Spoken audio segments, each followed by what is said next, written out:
शांती. आज आहे 12/12/2025 मुरली.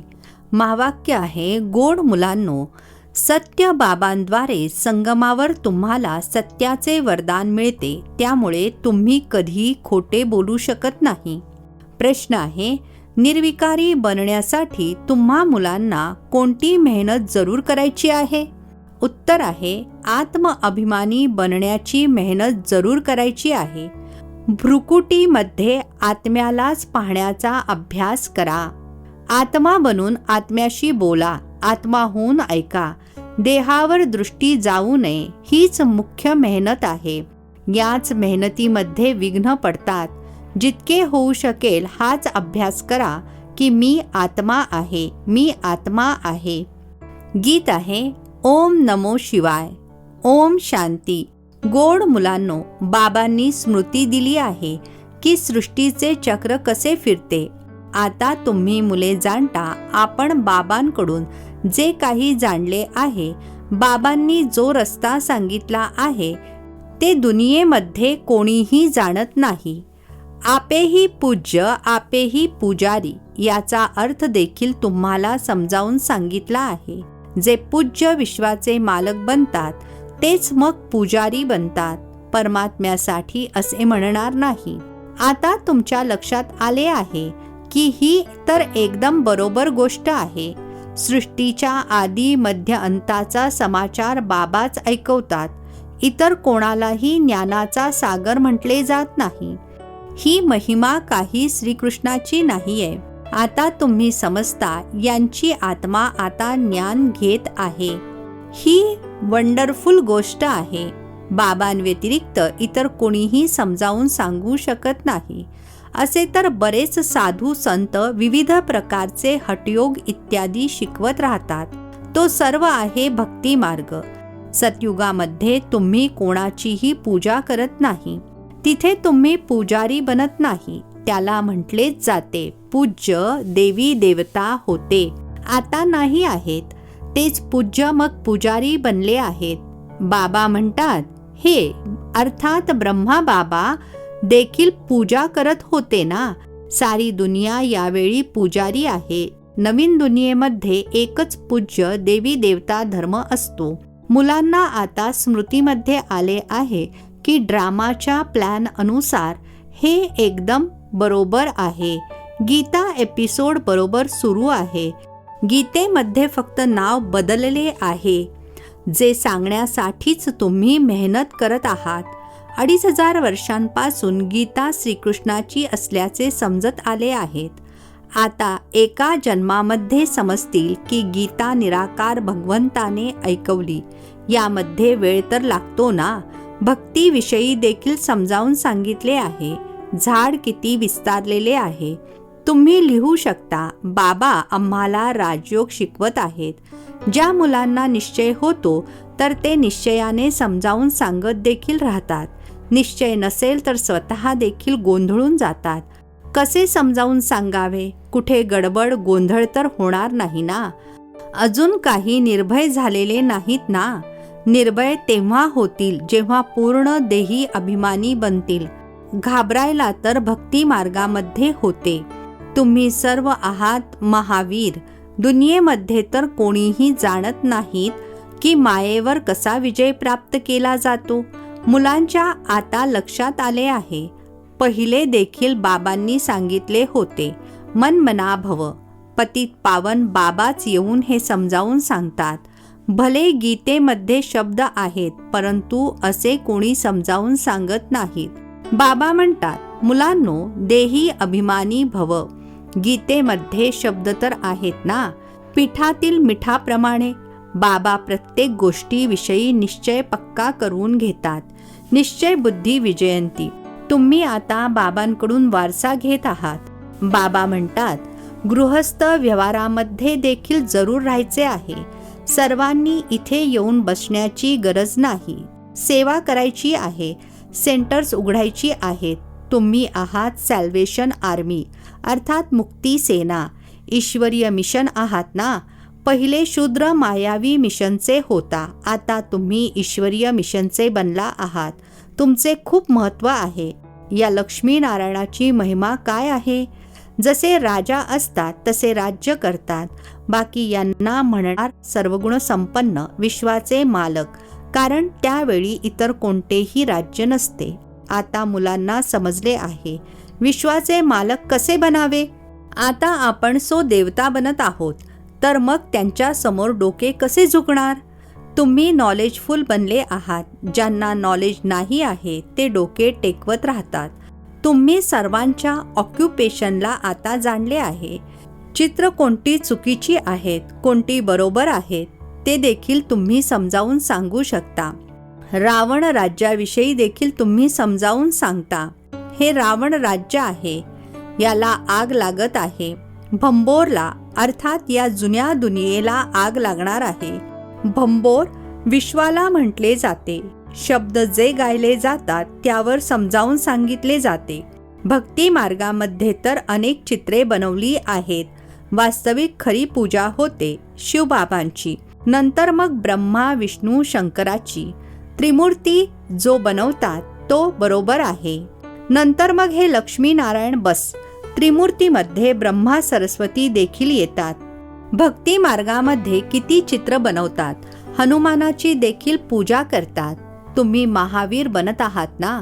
मंदिरामध्ये देखील कोणाला हत्तीवर स्वार झालेले, कोणाला घोड्यावर स्वार झालेले दाखवतात. आता असे स्वार झालेले थोडेच आहेत. बाबा म्हणतात महारथी. महारथी अर्थात हत्तीवर स्वार झालेले. तर त्यांनी मग हत्तीला वाहन बनवले आहे. हे देखील समजावून सांगितले आहे की कसे हत्तीला मगर खाऊन टाकते. बाबा म्हणतात जे महारथी आहेत, कधी कधी त्यांना देखील मायारूपी मगर गिळंकृत करते. तुम्हाला आता ज्ञानाची समज मिळाली आहे. चांगल्या चांगल्या महारथींना माया खाऊन टाकते. या आहेत ज्ञानाच्या गोष्टी. याचे वर्णन कोणीही करू शकणार नाही. बाबा म्हणतात निर्विकारी बनायचे आहे. दैवी गुण धारण करायचे आहेत. कल्पकल्प बाबा म्हणतात काम महाशत्रू आहे.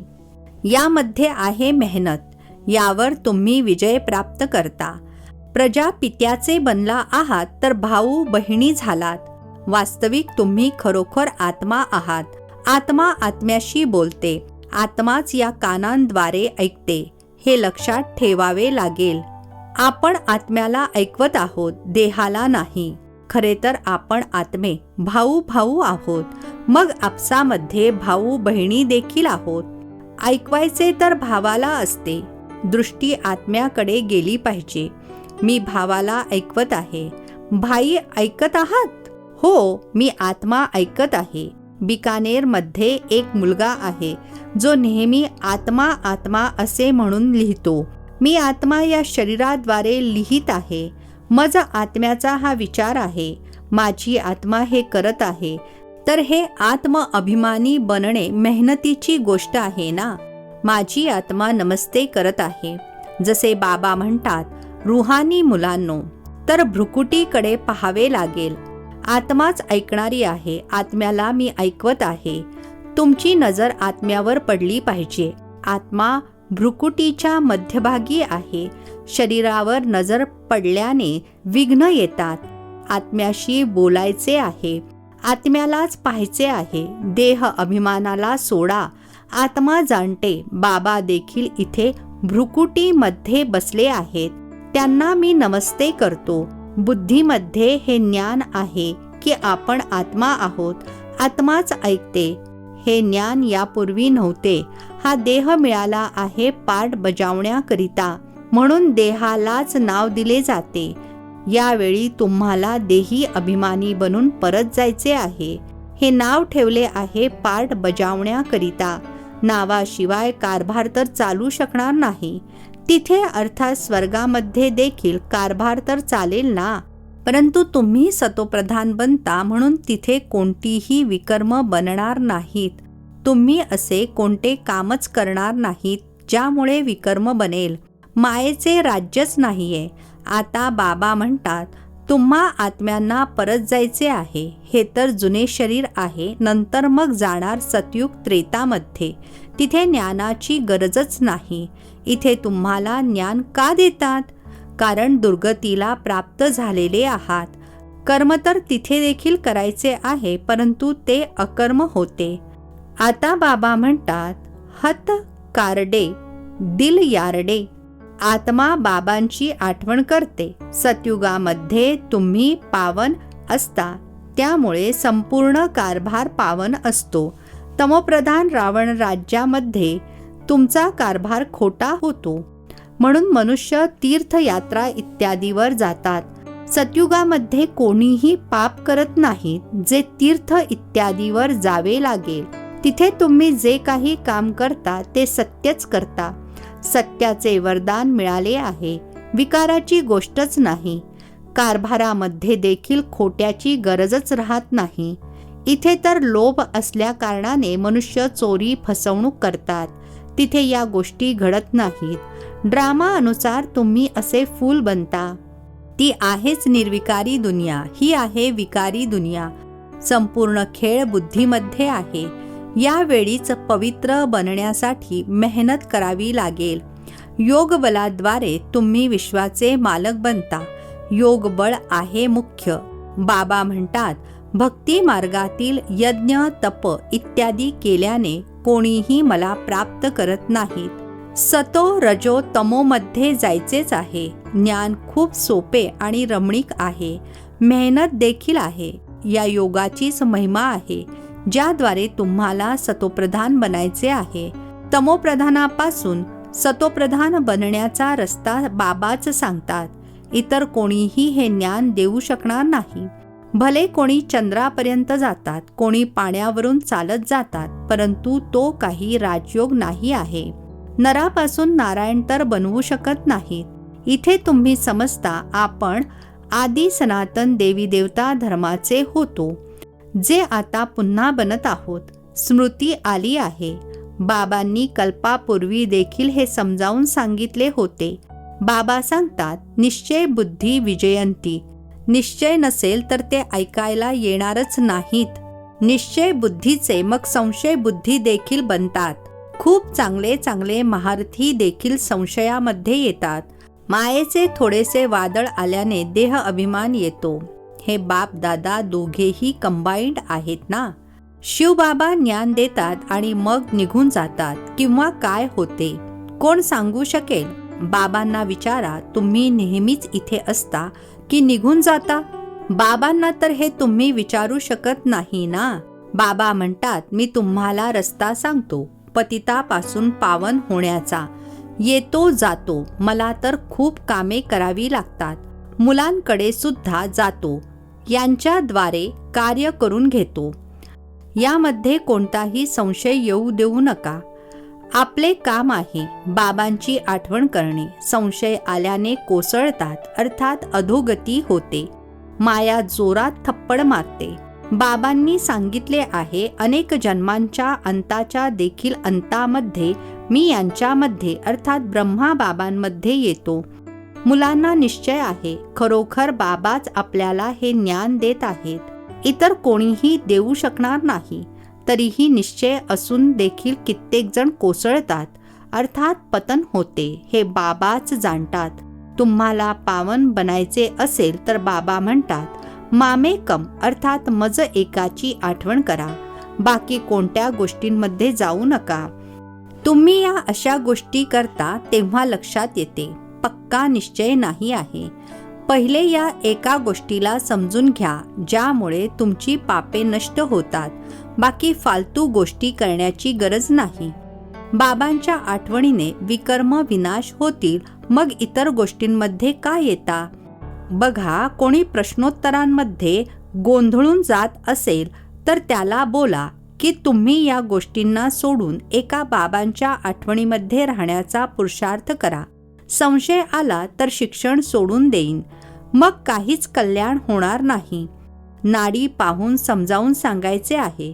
काही संशय असेल तर एकाच पॉइंटवर थांबवून ठेवायचे आहे. खूप युक्तीने समजावून सांगावे लागते. मुलांना पहिले तर हा निश्चय व्हावा की बाबा आले आहेत, आम्हाला पावन बनवत आहेत. हा तर आनंद होतो ना. शिकले नाहीत तर नापास होतील.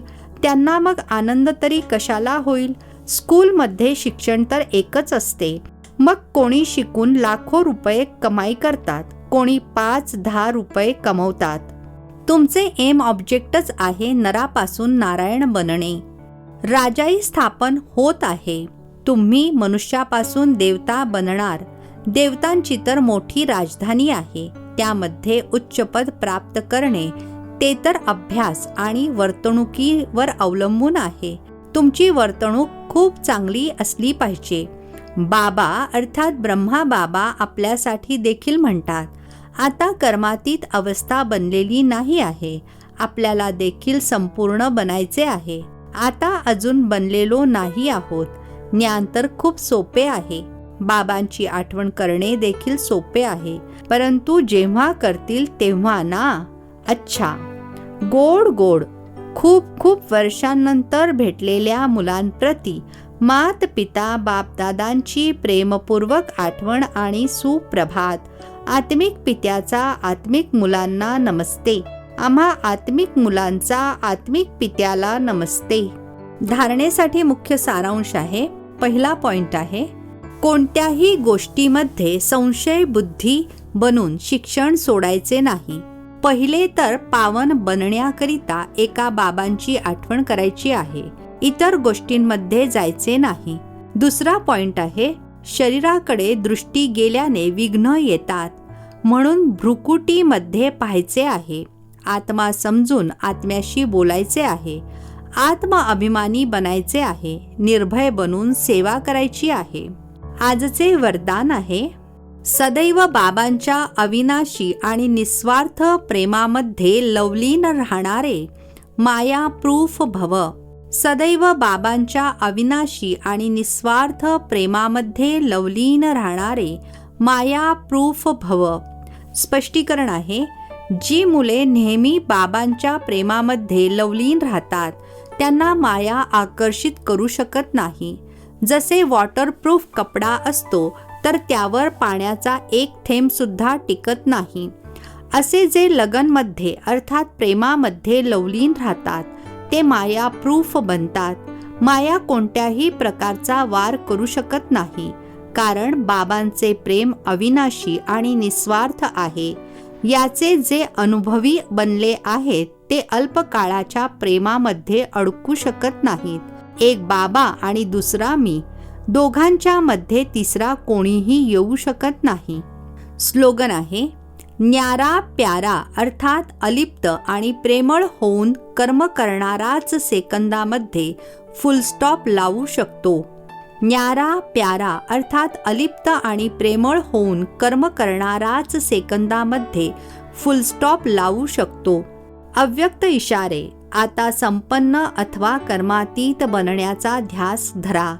कर्मातीत अर्थात कर्माच्या अधीन होणारा नाही, परंतु मालक बनून ऑथॉरिटी बनून कर्मेंद्रियांच्या संबंधांमध्ये येईल. विनाशी कामनेपासून न्यारा होऊन कर्मेंद्रियांद्वारे कर्म करेल. आत्मा मालकाला कर्म आपल्या अधीन करू नये, परंतु अधिकारी बनून कर्म करत राहील. करवून घेणारा बनून कर्म करून घेणे यालाच म्हणणार कर्माच्या संबंधांमध्ये येणे. कर्मातीत आत्मा संबंधामध्ये येते, बंधनामध्ये नाही. अच्छा, ओम शांती. नवनवीन मराठी व्हिडिओज प्राप्त करण्यासाठी सबस्क्राईब करा मराठी गॉडलीवूड चॅनलला.